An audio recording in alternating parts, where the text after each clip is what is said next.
بەناوی خوای گەورە سڵاوتان لەبێت بینەرانی بەڕێز و خۆشەویست پەیامەکەی موختەرا سەدر ڕێبەری ڕەوتی سەدر بۆ هەڵوەشاندنەوەی پەرلەمان و ئەنجامدانی هەڵبژاردننی پێشوەختە کاردانەوەی لایەنەکانی لێکەوتۆتەوە لە ئێستاشدا چوارچێوەی هەماهەنگی لە کۆبوونەوەدایە بەپێی هەندێک هەواڵ کە ڕێزگاکانی ڕاگەیاندن بڵاوبۆتەوە باز لەوە دەکرێت کەوانی جۆرێک لە نەرمیان هەیە بۆ هەڵبژاردننی پێشوەختە بەمەرجی ئەوەی کە حکوومەتی مستەفا کازمی سەرپەرشتی هەڵبژاردن نەکات و هادی عامریش ڕاست پێ درراوە بۆی کە گفتوگۆ لەگەڵ موقتەدا سەدر بکات لە بەرنامەی ئەمڕۆ سەرەوە دەکەین ئایا لایەنەکان بەداواکاری سەدر بۆ هەڵبژاردننی پێشوەختە ڕازی دەبن ئایا چۆن هەڵبژاردننی پێشوەختە ئەنجام دەدێت و کوێ یاساکە یاسای هەڵبژاردننی پەرلەمانی عێراق پێویستی بە هەموارکردنەوەیە و لایەنە کوردیەکانیش چۆن مامەڵە لەگەڵ ئەم پێشاتە تازەیەدا دەکەن لەگەڵ هەریەک لە بەڕێزان دکتۆر ئاوات ساڵح مامۆستای زانکۆ لە ستۆدیۆ هەروەها لاورێرەوە دکتۆر سامان شاڵی شارەزای کاروباری عێراق قسە لەسەر پرسە دەکەین سوپاسی ئامادەبوونتان دەکەین تا دکتۆر بەخێر بن ئەگەر سەرتا سەرنجی بەڕێز بزان بەسەر پەیامەکەی موقتەدا سەدر وێستش چوارچێوەی هەماهەنگی لە کۆبوونەوەدایە پێتان وایە بە داواکاریەکەی وەک خۆی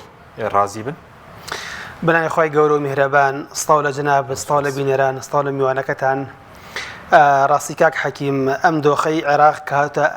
ئاراوە ئەم دۆخە ئاڵۆزە سیاسیە تەبیعی پێشبینی کراو بوو هەر لە ئینتیخاباتی ساڵی 2021 مانگی دەی 2021 کە ئینتیخاباتی پێشوەختە لە عێراق کرا ئێمە ژەرەوە کاتە لەم بەرنامەی جنابتان وتمان ئەم ئینتیخاباتە ئیستیقراری سیاسی نایەنێتە کایەوە نەتائیجەکەی و ئیستیقراری کۆمەڵایەتیش نایەنتە کایەوە ئێستا هەردووکی هەم ئیستیقراری سیاسی لە عێراقا بوونینی هەم ئیستیقراری کۆمەڵایەتی و دەخەریکە پێکدەدانی کۆمەڵایەتی و لە شەقامەکەدا دروستە بێت نایەنتە کاراوە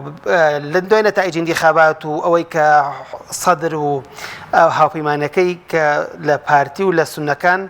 کە نەیانتوانی حکوومەتی زۆرینە بانگەشانەکە تویستیان حکوومەتی زۆرینە تەشکیلکەن نەیانتوانی لە ڕێی ثلوثی معەتەڵ و سەیەکی بەرخەرەوە تا گەشتە ئەو مەرحەلەیەی موقدا سەدر ئیستیقالەی بە ئەندام پەرلەمانەکانی کرد 73 و لە پرۆسەی سیاسی عێراق کشایەوە لە دوای ئەوەش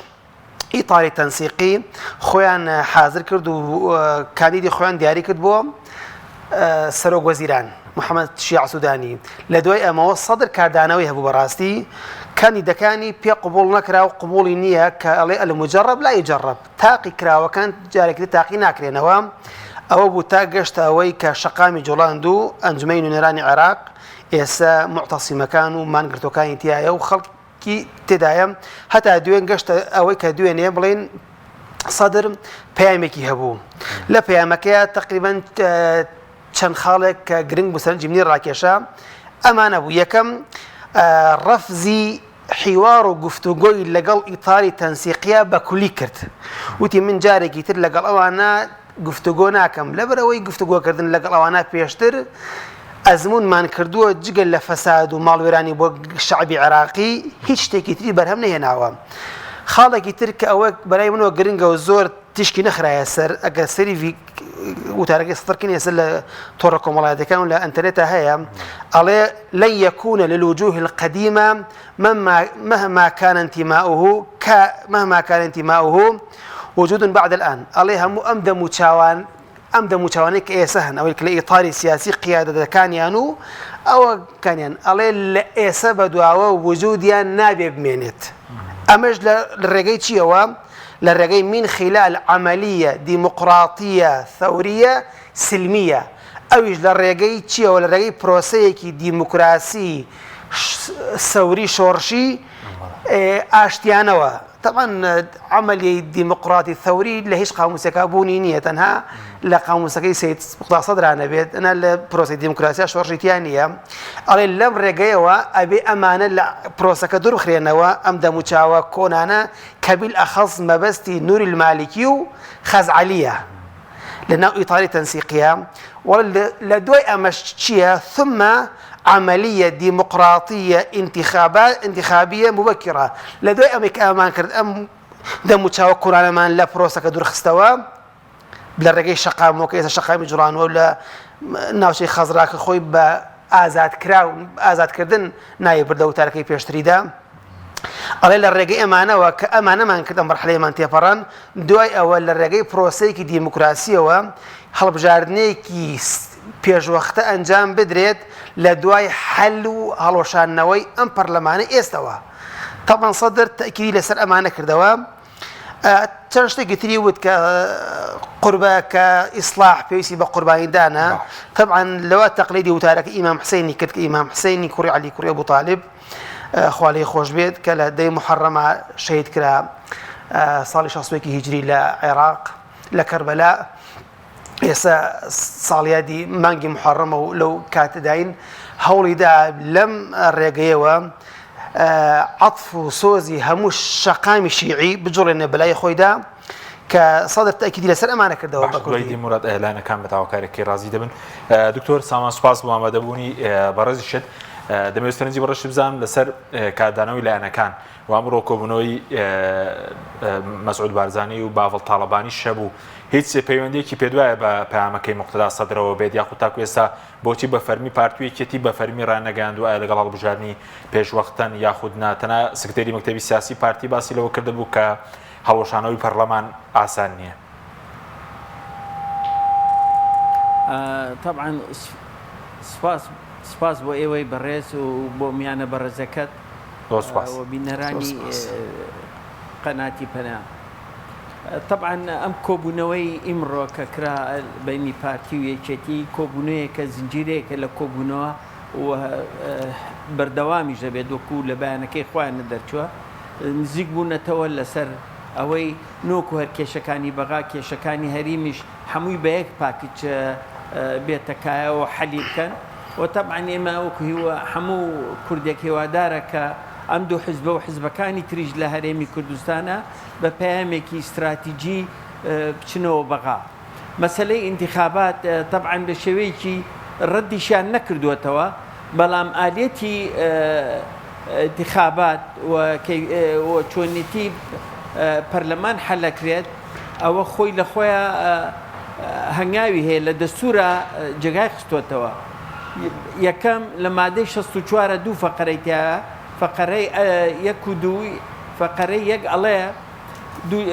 یەک تەقسیم سێی پەرلەمانتەرانی عێراق توانن داوا بکەن حەلی خۆیان بکەن ئەخرێتە دەنگانەوە سەی زائید 1 یعنی سەی 65 ئەگەر ڕازی بوون ئەوە پەرلەمان حەلە بێ یان ڕئیسی وزەرا سەرۆک وەزیران بۆی هەیە داوا بکە لە سەرۆکی کۆمار کە پەرلەمان حەل کرێت بە شەرتێک سەرۆکی پەرلەمان سەرۆکی عەفوەن سەرۆک وەزیران لەژێر ئیستیجوابە نەبێت لە پەرلەمانە ئەوە دوو ئالێتە بۆ حەلی پەرلەمان ناتوانێ بە قسە حەل بێت ئەبێ بە ڕێگای دەستوریەوە حەل بێت فەقەرەی دوو ژەڵێ چی لەو ڕۆژەی کە پەرلەمان خۆی حەلەکات ئەبێت سەرۆکی کۆمار داوا بکە لە 2 مانگە حکوومەت تەشکیل کرێت و سەرۆک وەزیرانیش حکوومەتەکەی کاربەرەکەرە بێت باشە محکەمەی دەستوریش اتحادیش طبعا دائما ئەو مشکلەکانی دائما تعقید کردووە لە هەوڵەوە لە دوای انتخاباتەوە ئەو حکمی عێراقەکە ئەوی ژووتێتی ئەبێ ئەم انتخاباتی تازەیە ئەبێ یاسای هەڵبژاردن ئەبێ هەموار کرێتەوە باشە چۆن هەموار کرێتەوە لە عانێکە ئەگەر حەل بکرێت غێرە بێ ئەگەر هەموار کرێتەوە پەرلەمان دەنگی لەسەربات یعنی ئالێتەکە ڕوون نییە چۆن حەلی پەرلەمانەکرێت ڕاستە ئەم پەرلەمانە بۆ حەلی پەرلەمان وەکو جەنابتان نەزانن عامریە عەبادیە حەلبوسیە و کوردیش بە شێوەیەکیش ڕەتزی نەکردووە بەڵام هەمووی تەئیدەکەن بەڵام ئالێتەکەی چۆنە بێ ئەبێ ئالێتێکی دەستوری بێت و ئەمەش تەسیرەکە ئایا جهات فەرموو بەڵێ بەس دکتۆر پێدوایە پارتی وێکێتی گرفتیانەیە لەگەڵ هەڵبژاردننی پێشوەختە لە کۆبوونەوەکەی ئەمڕۆ هیچ پێرەتی قسەیەک لەو بارەیەوە کرابێت لە کۆبوونەوەکەی ئەمڕۆی بارزانی باڤڵ تاڵەبانی ئەوەندەی کە معلومات هەبێ ئەوەی کە معلومات دەرچووە لە هینەکەەوە ئەوە هەیە کە کێشەکانی ناو عێراق گفتوگوۆی لەسەر کراوە طبعا کێشەکانی عێراق هەر ئەوە نییە بینی سەدر و تەیار بێ بەڵکو مەسلەی انتخاباتە مەسلەی یاسای انتخاباتی تازە هەڵبژاردن چۆنەکرێ کەیەکرێت طبعا ئەمانە هەمووی گفتوگۆی لەسەر کراوە و هیوادارن ئەوانش بگەنە سەر یعنی چۆنەڵێ بژارێک کە ڕێبکەون لەسەر هەموو شتێک بۆ هەمویان چونکە ئایا قەزەکە بێتەوە هەر محافظەیەک بە دائیرەیەک یان دەوائیرە مێنێتەوە ئەی سجلی ناخیبین ئێ باشە بە عەد و فەرزەکرێ یان بە ئەلکترۆنی ئەکرێت ئەمانە هەمووی کێشەن ئەم کێشانە محکەمەی ئیتیحادی تەدەخولی تیا کردووە کە بۆشی نەبووە تەدەخول لەو شتانە بکە بەڵام خۆ دەزانی محکەمەی ئیتیحادی زۆر تەدەخولی کردووە بەڵام ئێمە هیوادارین چی یەکێتی چی پارتی چی حیزبەکانی تریش هەموو یەک ڕنگ بن یەکڕابن لەسەر ئەم مەسەلەیە بەڵێ پەیوەندی هەڵبژاردننی عێراق پێدوایەت پەیوەندێکی باڵبژاردننی داهاتوی پەرلەمانی کوردستانیشەوە دەبێت ڕەبت نەکرا مباشرەتەن پێکەوە بەڵام بە پێی ئەوەی کە ڕێکەوتن هەیە وەکو پاکیجێ لە بینی پارتی و یەکێتی بەڵە پەیوەندی ئەبێت و ئاڵوگۆڕە بێت و طبعا بلاسخارتی شاد کە زەختی خستە سەر جیهاتی کوردەکان ئەبێ انتخابات کرێ بە زووترین کات و ئەو انتخاباتەی هەرێمی کوردستان زۆر گرنگە کە بکرێت بەداخەوە تەخیر بوو لەو وەختەی کە قەراری لەسەرێرێت 6 مانگ ئەبێ بێرێ بە مفەوەزەیە کە خۆی ئامادە بکات یعنی ئەکەوینەوە مانگی 4 ئەگەر ڕێبکەون لە مانگی 8 ئەم مانگە ئەگەر ڕێبکەون ئەکەوێتەوە مانگی 4 کە انتخابات بکرێت هیوادارین هەج ڕێکەوتنێ ببێت لە بەرژەوەندی خەڵکی کوردستان بێت بەرژەوەندی ئەو بەرژەوەندی کە خەڵکی کوردستان ئاش بکرێتەوە لەگەڵ حکوومەتەکەیە لەگەڵ حیزبەکانە باشە بەس دکتۆریت پێشبینیەکەیە کە بەیەکەوە بکرێن هەڵبژاردننی داهاتووی پێشوەختەی پەرلەمانی عێراق و ئەوی کوردستانیش نا پێکەوە ناکرێت زۆر جیاوازن چونکە لەوانەیە ئەم حکوومەتەی کازمی ساڵێکی کەی بێوێت و ئەم پەرلەمانش لەوانەیە بمێنێتەوە یان نەگەر حەلیش بێ وەختی ئەوێت وەکووتم مفەوەزەیە ئەبێ بگۆڕێت ئەی باشە کە مفەوەزەیە بگۆڕێت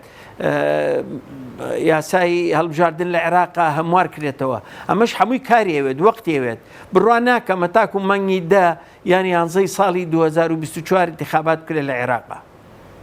بەڵێ سوپاس دەکەم دێم وڵات دکتۆر سەبارەت بە مامەڵەی لایەنەکان پێت بە چوارچێوەی مانگی وەکو خۆی پێشوازی لە دەست پێشخەرەکەی موختەرا سەدر بکات بۆ هەڵبژاردننی پێشوەختەی چکۆی دەڵێن کۆبوونەوەیە باسییان لەوە کردووە کە بەی شێوەیە لەگەڵەوە دانین کە کازمی بەردەوام بێت و ئەو سەرپەرشتی هەڵبژاردنەکە بکات بڵێن حکوومەتەکەی مستەفا کازمی بەڵێ کاک حەکیم خۆک باسیشم کرد سەدر لە وتارەکەی دوێنێدا لە جوزئێکیا باسی هەڵبژاردننی پێشوەختەی کرد ئەو ژڕێت دوای ئەم ئەمەلیانە کە دەم و چاوە کۆنەکان لەم پرۆسەیە دوورخینەوە ئەویش بە لە خلالی پرۆسەیەکی دیموکراسی شۆڕژگێڕانەی ئاشتی خوازدانەدا لە دوای ئەوە ئینتیخاباتی تازەش ئەو کاک دکتۆر باسی کرد ڕێکای دەستوری هەیە مادەی 64 کاک دکتۆر باسی کرد حەز ناکەم دووبارەی کەمەوە لایەنەکانی چوارچێوە هەماهەنگی تا چەند لایەنێکیان تا ئێستا پێشوازیان لەو جزئە کردووە کە سەدر بە زۆر جدی نیە لە ئینتیخاباتی موەکیرا سەدر ئەوەنەی گرنگە بەلایەوە پرۆسەکە بگۆڕدرێت پرۆسە سیاسەکە لە عێراقا بیگۆڕێت ئەوەنە بەلایەوە گرنگ نیە بچێتەوە ئینتیخاباتێکی تر هەمان نەتیجە بهێنێتەوە سەدر بێ بە 80 کورسی و مالیکی بێ بە 30 کورسی یا مالیکی بێتەوە 45 کورسی سەدر بێ 65 کورسی سەدر ئیش بۆ ئەمە ناکات و بە تەمەنە ئێمە ناخوازێ و قەنەعەتیش وایە یعنی بۆ خوێندنەوەی من بۆ وتارەکەی سەدر و بۆ هەموو وتارەکانی سەدر کە لە ساڵی پارەوە لەگەڵ جەماعەتی ئیتارا گەشتەوە بنبەست ئەو جارێکی تر ناوێت لەگەڵ مالیکی و خەزعلی ئەمە ناچێتە ناو پرۆسەیەکی سیاسی و ئەم چەند کورسی ئەو چەند کورسی یەک بێن و یەک بەرن سەدر لە قسەکانی ئەوە خوێنرێتەوە کە ئێ پرۆسەی سیاسی عێراق لەژێر جڵەوی خۆیان بێت خۆی بەس ئەوی پێجێبەجێکێت چونکە داوای حکوومەتی زۆری قورسە ڕاستی نەیتوانێت ئێستا لەو ڕۆژانە باسی گۆڕینی دەستور و سیستەمی سیاسی هەر نەیتوانێت ئێستا دابەزی بۆ هەڵبژاردننی بەڵێ ئەوەش لەناو چوارچەوەی هەمهەنگیەوە باسمان کرد مالیکی 33 کورسی هێناوە 34 هێناوێتی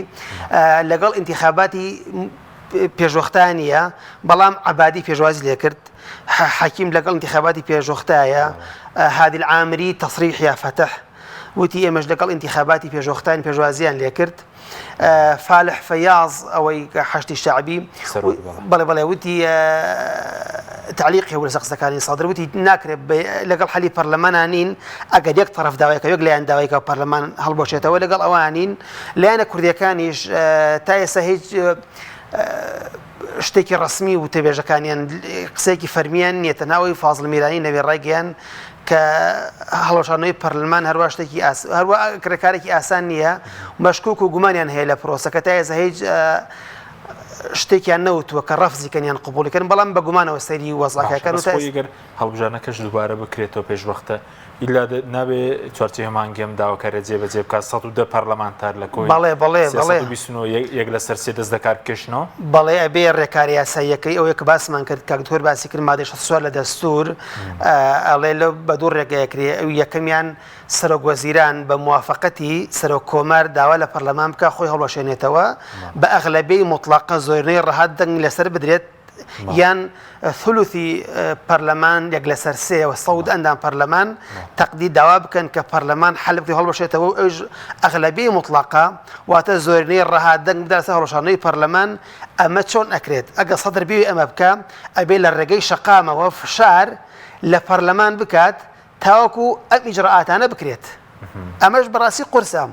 بەڵام لە واقع کاک حەکیمەگەریان بینە باسی واقعی سیاسەکە بکەین پەرلەمان ئێستا لە کار کەوتووە وەدە جەلسەکانی پەرلەمان لای سەرۆکی پەرلەمانەوە بۆ کاتێکی نادیار هەڵگیرا و دواخرا ئێستا پەرلەمان مانگرتوەکانی تایە و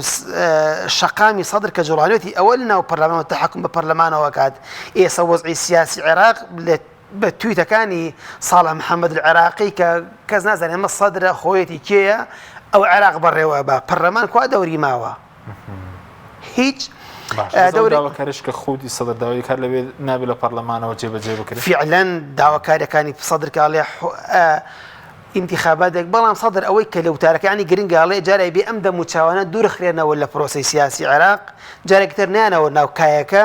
لە دوای ئەوە کە ئەومان کرد ئەوەش خۆی ئەو قسە گرنگ عنی خوێنەوە بۆ قسە بکرێن ئەڵێ لن يكون للوجوه القديمة مهما كان انتماؤها وجود بعد الآن ئەڵێ ئەو دەموچاوە کۆنانە هەر انتماکیان هەبێ انتمای قومیە مەذهبیە نەتەوەییە هەرچی هەیە حیزبیە ئەوانەی کە پێشە مجربن و ئەوانە کە ئێستا کە خۆی ئەڵێ کە ئەم حکوومەتی ئەغلەبیان پەکخست عملية دعاوية كيدية بفعل هاتن ئەم پرۆسی حکوومەتی ئەغلەبیان عەرقلیان بۆ دروست کرد لە ڕێگەی سەرۆک کۆمارەوە هاتن داوایان لە محکەمەی ئیتیحادی کرد ئایا کە سەرۆک کۆمار بە سێیەک دوو لە سەرسەی ثلث دوو لە سەرسێ بەڵێ دەنگ بدات بە هەڵبژاردننی سەرۆک بە 220 ئەندام پەرلەمان دەنگ بدات بە هەڵبژاردننی سەرۆک کۆمار هەڵئەبژێردرێ بەڵام ئایا جلسەکە بەچەند ئەندام پەرلەمان نیساب دروستە بێ وتی محکەمە ئیتیحادی وتی بە 220 ئەندام پەرلەمان نیساب حساب جلسەکە ئەکرێت ئەمە بووە هۆی ئەوەی کە عەرقەلە لە بەردەم حکوومەتی ئەغلەبیەی وەتەنیا دروست بکات سەدر ئەمە بە کەید و فێڵەزانێ بۆی ئەڵێ لەگەڵ ئەمانە جارێکی ناچ بۆ ناو پرۆسەیەکی هەڵبژاردنەوە. سوپاس دەکەم. کاک دکتۆر سەبارەت بە هەڵبژاردننی پێش وەختە ئێستاوەی کە هەندێک زانیاری بڵاوبۆتەوە ئێستا کۆبوونەوەی چوارچێوەی مانگی هەیە کەوان زۆرێک لە نەرمیان هەیە بۆ هەڵبژاردننی پێشوەختە بەڵام بێ حکوومەتەکەی مستەفا کازمی سەرپەرشتی بکات پێدوای ئەنجامدانی پرۆسەکە کاتی دەوێت یاخود سەدر داواکاریەکەی سەدر وەک خۆی جێبەجێ دەکرێت حکوومەتەکەی مستەفا کازمی بمێنێتەوە و پەرلەمان هەڵبۆشێتەوە. طبعا پێشەوەی جوابی ئەو وەڵامت بەمەوە حەزەکەم ئیزافە بکەم لەسەر قسەکانی کاک دکتۆر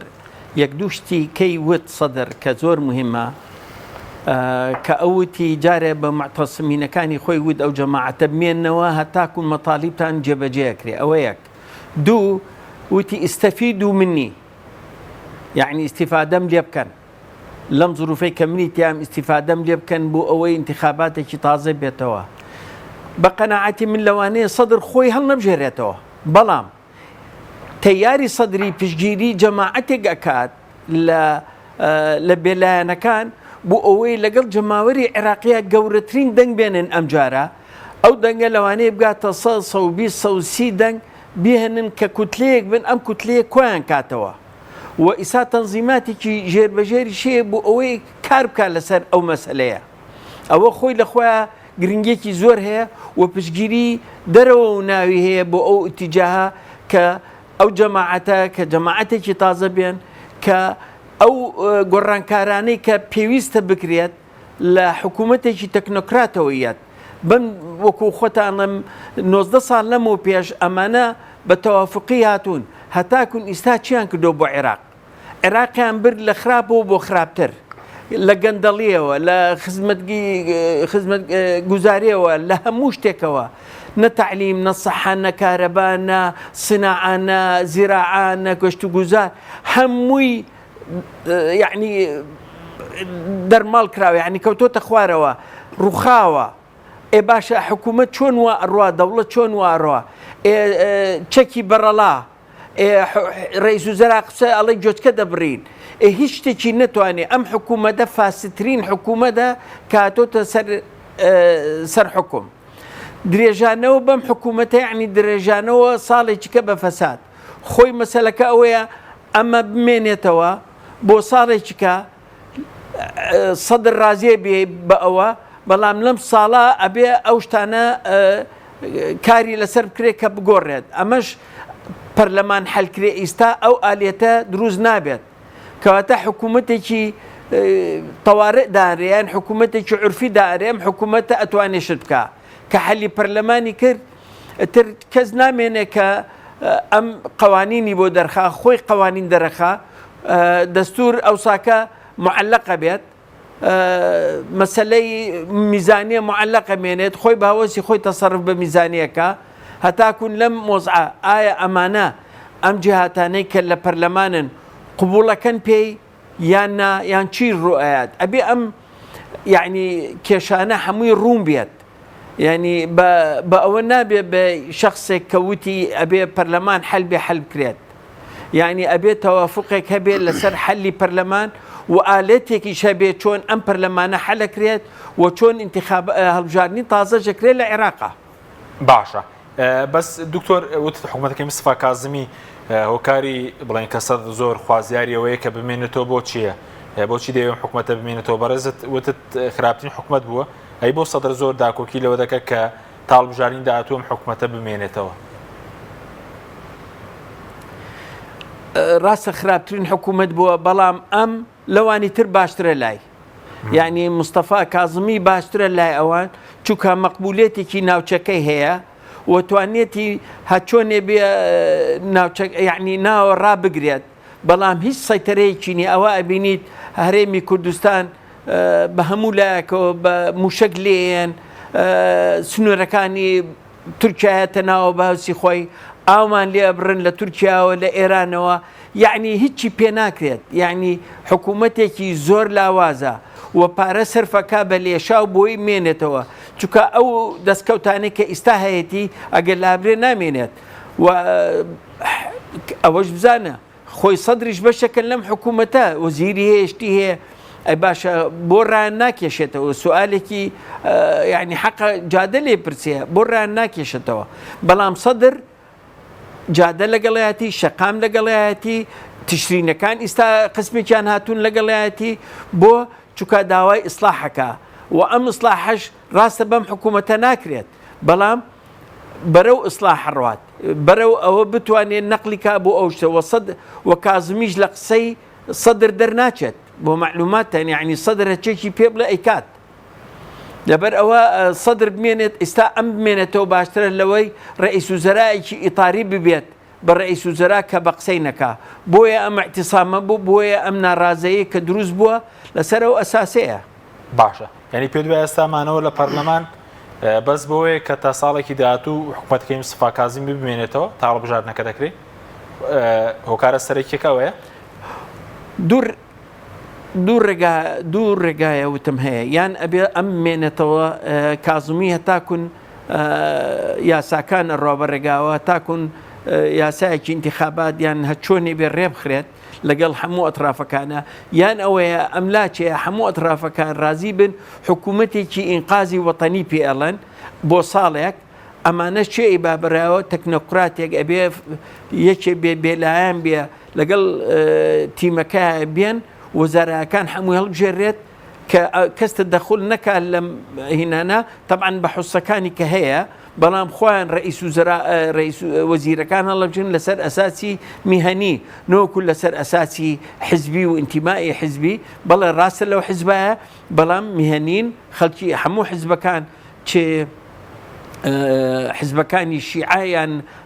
سنەکانیان کورد خەڵکی میهەنی چاچیان هەیە توانین پێشکەشی ئەم حکوومەتە بکەن ئەوە یعنی ئەم دوو ڕێگایە هەیە کە بتوانێت ئەم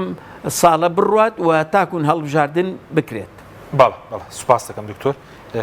دکتۆر بێمولای بڕێزت سەبارەت بە هەڵبژاردننی پێشوەختە بە پێی براری دادگای فێدراڵی دەبێت یاساکە هەموار بکرێتەوە یاسای هەڵبژاردننی پەرلەمانی عێراق بەر لەوەی کە هەڵبژاردنەکە بەڕێوە بچێت کوێی یاساکە دەبێت هەموار بکرێتەوە بە پێی بڕیاری دادگای فێدراڵی؟ بەڵێ کاک حەکیم لە دوای ئەوەی کە کۆمیسیۆنی هەڵبژاردنەکان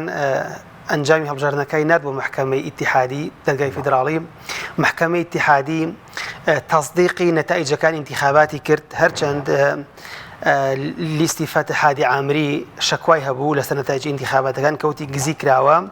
تەزویراتی زۆر کراوە بەڵگەمان لە بەڵکانی خۆی تەقدیمی محکەمە کرد بەڵام محکەمەی ئیتیحادی ڕەدی داواکەی عامری کردەوە و نەتائیجی انتخاباتی قبول کرد تەصدیقی کرد نردیوە پەرلەمان ڕاستی تەنها ئەوەی وتووە محکەمەی ئیتیحادی کە لە انتخاباتی داهاتووە پەرلەمان تعدیلی قانونەکە بکات عەد و فەرزی ئەلکترۆنی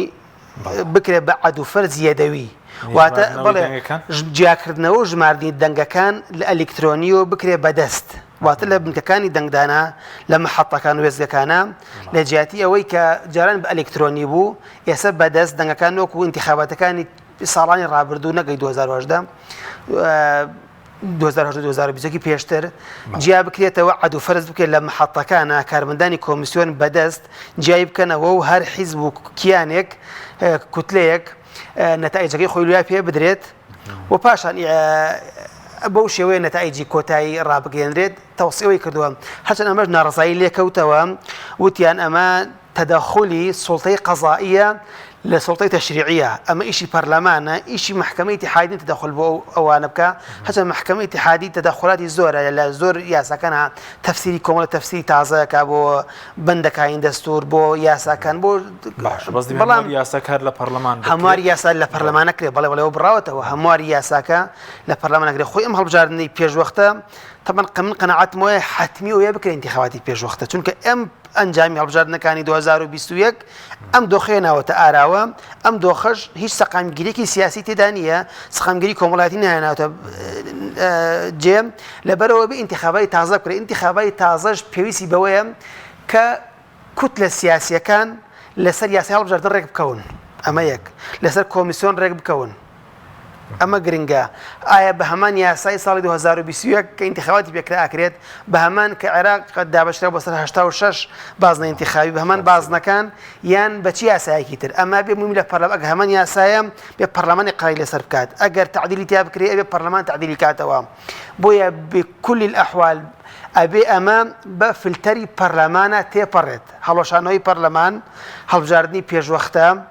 تعدیل یاساکە یان هەمان یاسا ئەیە بە فلتەری پەرلەمانە تێپەڕێت پەرلەمان دەنگ لەسەردا بەڵام ئەوەی کە گرنگ کاک حەکیم یعنی خاڵی جەوهەری لە مۆزوعەکە لە هەڵبژاردننی پێشوەختە طبعا ئەمە حتمیوێ بکرێت بەڵام ئەوەی کە یعنی بەیت القەسیدە لە مۆزوعەکە ئەوەیە ئایا هەڵبژاردننی داهاتووی عێراق هەمان ئەو مەخرەجانە ئەهێنێتەوە بەرهەم کە هەڵبژاردننی ئێستا پێشوەختەی ساڵ 2021 مانگیدا هەمان ئەو مەخرەجانە هێنێتەوە بەرهەم کە ئەو هێنایە بەرهەم ئەمە یەک دوم ئایا هەموو ئەو دەموچاوە کۆنانە کە ئێستا خاوەنی کوتلەن و خاوەنی قەراری سیاسی لە عێراقا هەمان ئەوانەیەنەوە پێشەوە و ئەبنەوە خاوەنی کورسی و خاوەنی بڕێی سیاسی لە عێراقا ئەمە دوو گرنگە ئایا ثلوثی معەطەل سەیەکی پەکخەر هەر لای دادگای فیدراڵی ئەمێنێتەوە ئەمە بۆ خۆی گرنگە بەڕاستی ئەبێ انتخاباتی داهاتووی عێراق گۆڕانکاری بکات نەک ئەگەر بگەڕێنەوە بۆ هەمان مڕەبە ئەگەر شێوازی یاسای هەڵبژاردنەکە دەستکاری بکرێت لانی کەم بکرێتەوە هەژدە پارێزگا ئەم جاکرد لەوانەیە هەنێ گۆڕان کاری بکە بەڵام ئایا ئەو حیزبە تەقلیدیانەی کە لە 2023 تا ئێستا عێراق بڕێوە بن هەموو ئەو دەموچاوە کۆنانی کە سەدەریش باسی کرد ئەی ئەو هەندێنەوە پێشەوە هەموو ئینتیخاباتێک لە عێراقا کە کراوە یعنی کۆمەڵێ نەکبەتی و نەهامەتی بە خەڵکی عێراق هێناوە شعبی عێراقیەسە بەعام لەگەڵ هەڵبژاردنەی پەرلەمانایە ئەسڵەن ئەم هەڵبژاردنەی کە لە 2021 مانگی دەکرا لە سا 20 خەڵکی عێراق دەنگیاوە واتە ئەم پەرلەمانێک کە ئێستا هەیە تەمثیلی شعبی عێراقی ناکات تەمثیلی لە سا 20 شعبی عێراقی ئەکات واتە لە سا 75 بۆ 80 خەڵکی عێراق هەر دەنگی نەیاوە بۆیە بێ کار لەسەرەوە بکرێ زۆرترین خەڵک لە پرۆسەی هەڵبژاردنی داهاتووە بەشدار بێ متمانە بۆ دەنگدەر بگەڕێنرێتەوە لە هەر ڕێگەیەکەوە بێت ئەمە یەک دووەم یاسای هەڵبژاردنەکە تعدیلی تیا بکرێت وا بێت عەدالەت بەرهەم بهێنێت زۆرترین عەدالەتی کۆمەڵایەتی و سیاسی بەرهەم بهێنێ ئەمە گرنگە یعنی ئەو مەخرەجانەی کە هەڵبژاردنی پێشوەختە هێنایە ئاراوە هەڵبژاردنی داهاتوی عێراق هەمان ئەو مەخرەجانە نێنێتە ئاراوە سپاس دەکەم بەڵێ بینەرانی بەڕێز ناوبڕێژ کورت و دوای ناوبڕەکە دەینە وڵاتان لەگەڵمان بمێنەوە تۆپ ئارت تاکە بریکاری تۆڕی میدیایی کۆمەڵ بۆ بەرهەمهێنان و بڵاوکردنەوەی ڕێکلام لەگەڵ پاکێجەکانی بۆ هەمومان لە کۆڕە هەموو پێداویستیەکانت لە یەک پاکێجدا بەردەستن کاتژمێری زیاتر و گەگەبایتی زۆرتر پاکێجەکانی بۆ هەمومان لە کۆڕە هەفتانە و مانگانان و پڕن لە گەگەبایتی ئینتەرنێت و کاتژمێری پەیوەندیکردن بۆ سەرجەم تۆڕەکان پاکێجەکان بۆ هەموو هێلەکانی پریپەید بەردەستن بۆ بەشداربوون پەیوەندی بکە بە ئەستێرە 238 پەنجەرە بۆ هەمومان هەیە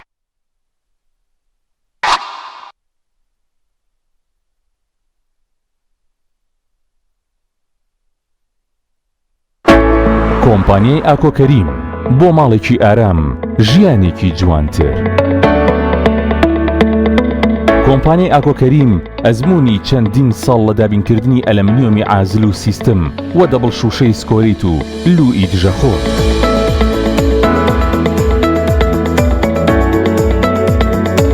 جوانترین مەحاجەرەی مۆدێرن و کلاستی هەمیشە نوێگەری دیزاینی ناوازە و دەگمەن ئەزمموونێکی زۆر و کارامەیی تەواو لە جێبەجێکردندا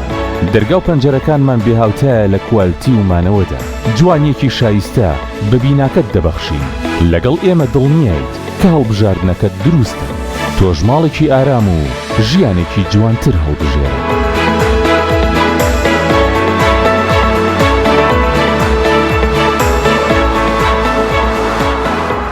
ئاوی بەڕادی سلێمانی دڵنیایی زیاتر تەندروستی باشتر کارگەی ئاوی سلێمانی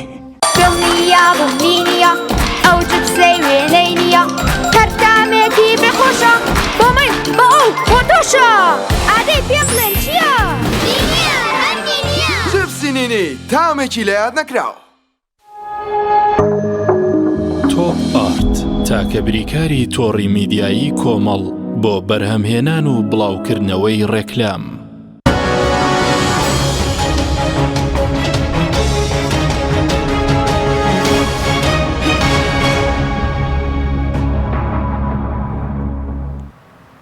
جارێکتر سڵاوتان لەبێت بینەرانی بەڕێز کاک دکتۆر سامان سەبارەت بە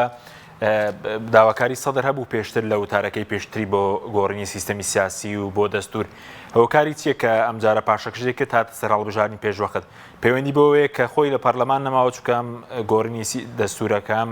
هەمواری سیستەمی شەر دەبێ گۆڕین سیستەمی سیاسیات لە پەرلەمانەوە بێت خۆی هۆکارەکەی ئەوە بوو جارێ خۆ دەزانانی دوای انتخاباتەکە ئەوە بوو کە بەحسیش کرا ناڕازایی هەبوو لەسەر جۆری انتخاباتەکە طعنان لێوە بە انتخاباتێکی تەزویر ناوێنرا بەڵام دوای ئەوە کە محکەمەی اتحادی پشتگیری لێکرد ئەم هەڵبژاردنە ڕۆشت بەرەو پێش و ویستان لە تەحالفێکیان دروست کرد ویستان لە ڕێگایم تەحالفەوە حکوومەتێکی زۆرینە دروستکەن و دوو جار کۆبوونەوە کرا ئەخیر دووەمین جاریش گەشتنە 202 نەیانتوانی 220ەکەی کە محکەمەی اتحادی عەرقەلەی تێخست محکەمەی اتحادی خۆی یەکێک بوو لەوانەی کە بربەستی خستە سەر ئەم حکوومەتە و کە تشکیل نەکرێت چکە ئەو لە قانونەکە ئەڵێ 2/3 پەرلەمان بەڵام نەیوتۆ 2/3 هەموو پەرلەمان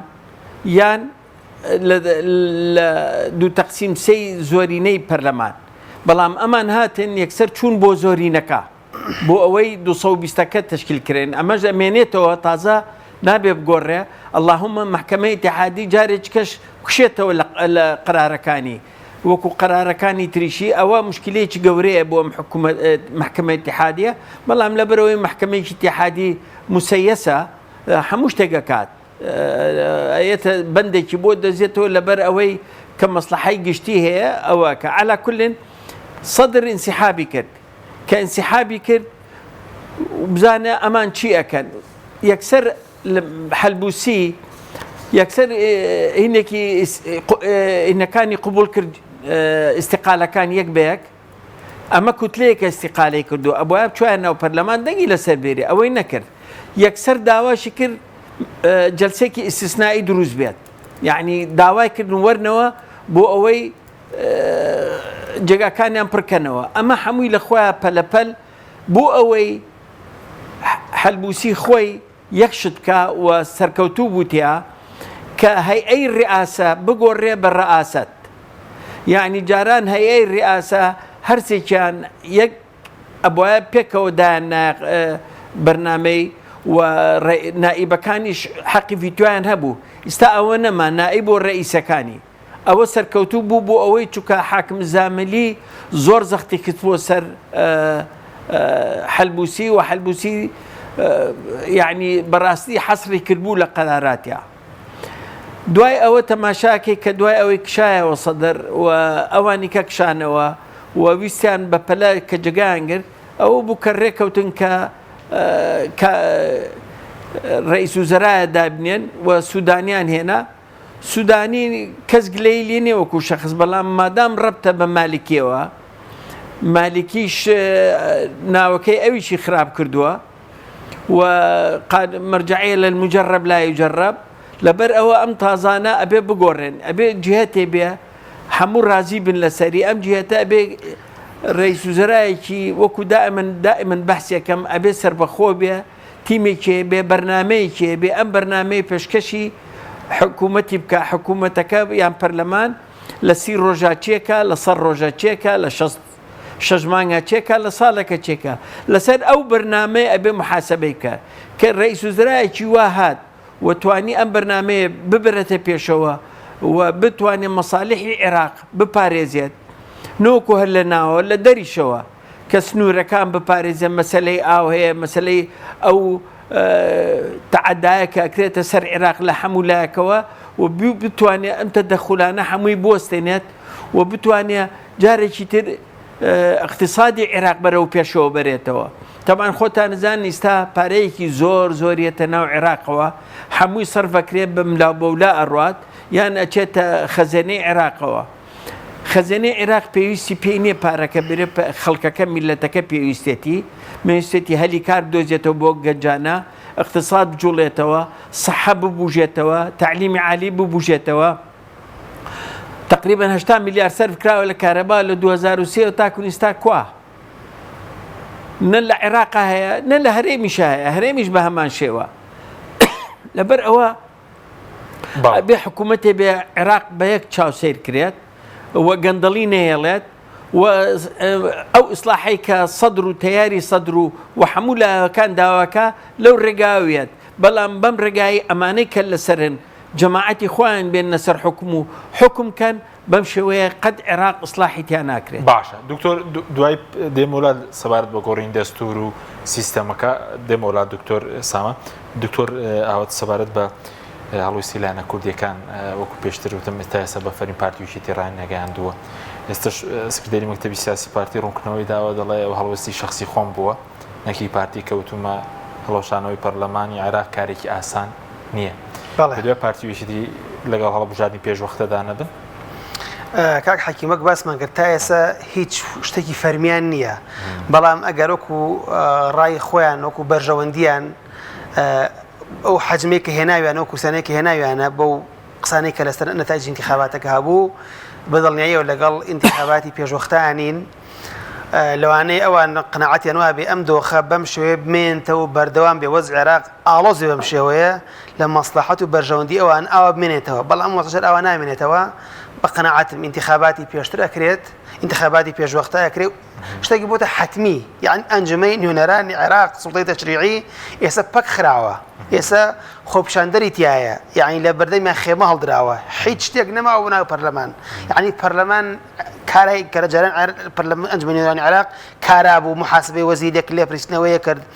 یعنی چالاکی باشی هەبوو ئێستا هیچ نەماوە یعنی هەر ئەوە ماوە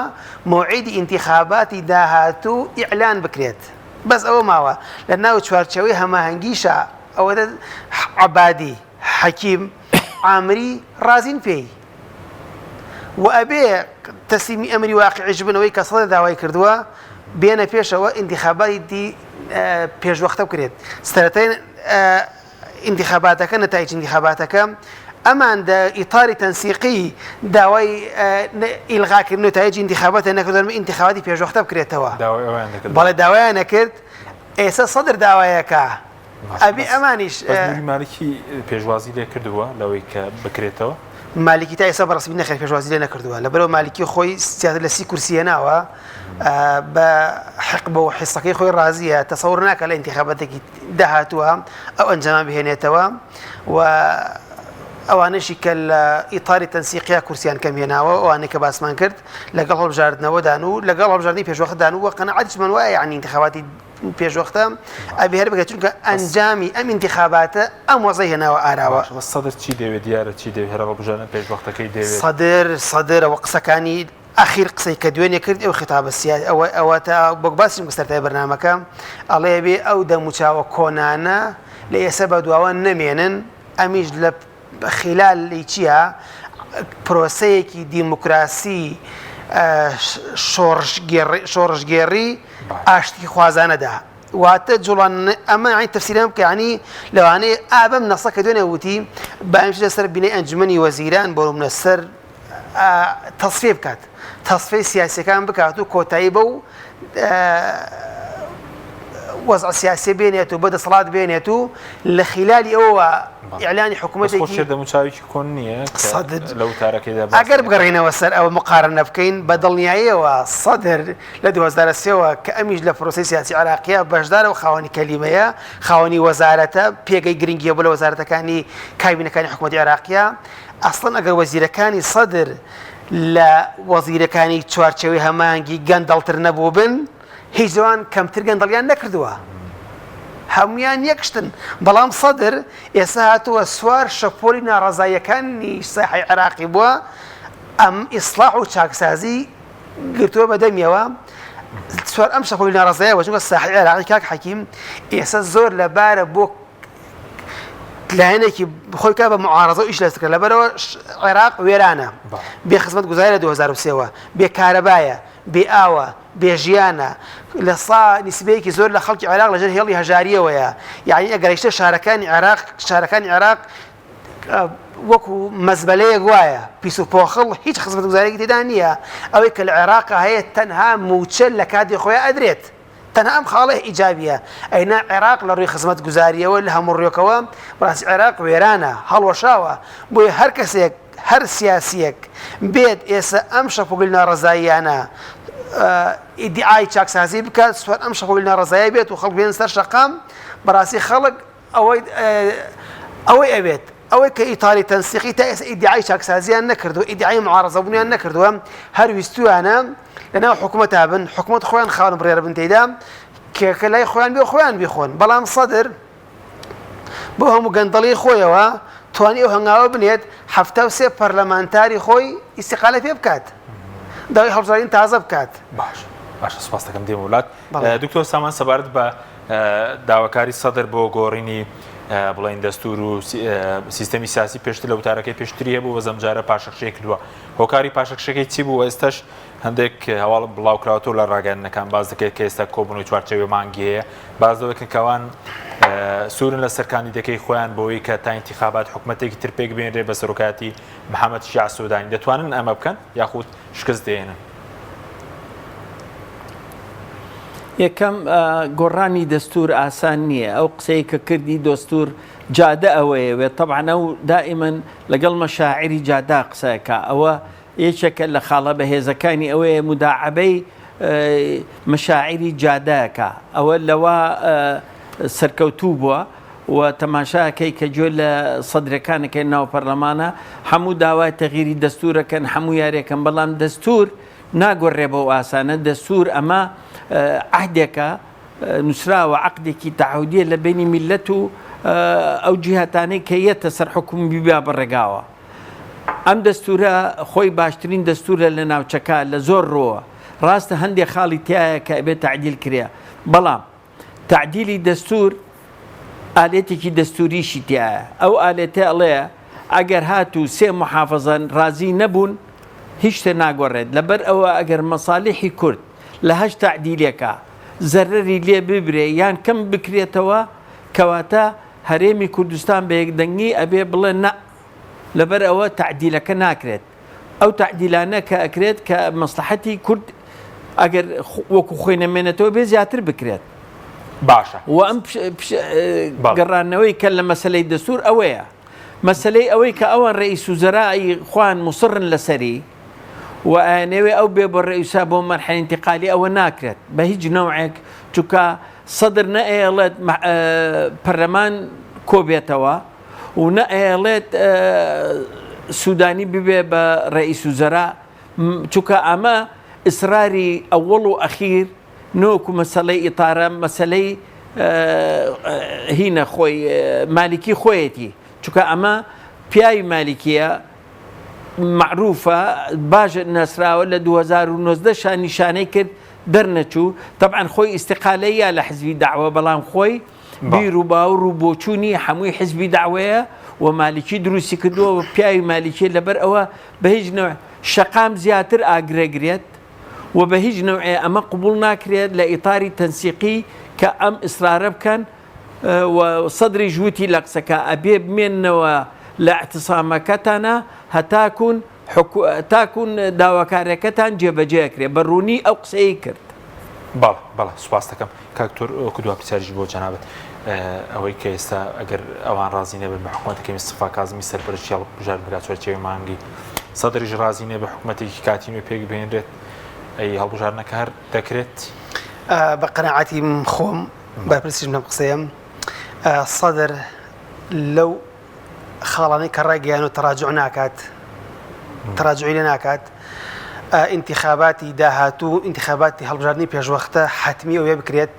تەنها ماوەتەوە لەسەر ئالیەتی انتخاباتەکە لە یانە سیاسەکان ڕێک بکەون ئایا بە هەمان سیاسە هەڵبژارد نەکرێت لەسەر هەمان کۆمیسیۆن ڕێک بکەون لەسەر مەوعیدەکەی لە 2023 بێت سەرەتای 2024 بێت ئەمە حتمی و بڕاوەتەوە بە انتخابات بکرێت حکومەتی داهاتووی عێراق نەئەتوانێت کاندیدی سەرۆک وەزیرانەوەی محەممەد شیع سوودانی کە هەمان کۆپی مالیکیە بەنسبەت سەدرەکانەوە نەتوانێت پەرلەمان کۆ بێتەوە نەتوانرێت محەممەد شیع سوودانی تەسمیە بکرێت تەسمیەش بکرێن ناگاتەوە کە ناتوانێت کابینەکەی تەشکیلکە هەر کۆبوونەوەی پەرلەمان و تەسمیەکردنی سەرۆک وەزیرانی جەماعەت ئیتار بە هیچ شێوەیەک نایبێت و سەدر ڕێگەیان پێ نادات و ئەبێ ئینتیخاباتی پێشوەختە لە عێراقا بکرێت تەنها ماوەتەوە لەسەر ئالیەتەکەی ڕێک بکەون. سوپاس دەکەم زۆر سوپاس بۆ ڕێزان دکتۆر ئاوات ساڵح مامۆستای زانکۆ لە سودۆی سەرکیێر وا لە هەولێرەوە دکتۆر سامان شاڵی شارەزای کاروباری عێراق. سوپاس بۆ بینەرانی ڕێز سوپاس بۆ هاوکارانم خواتان لەگەڵ.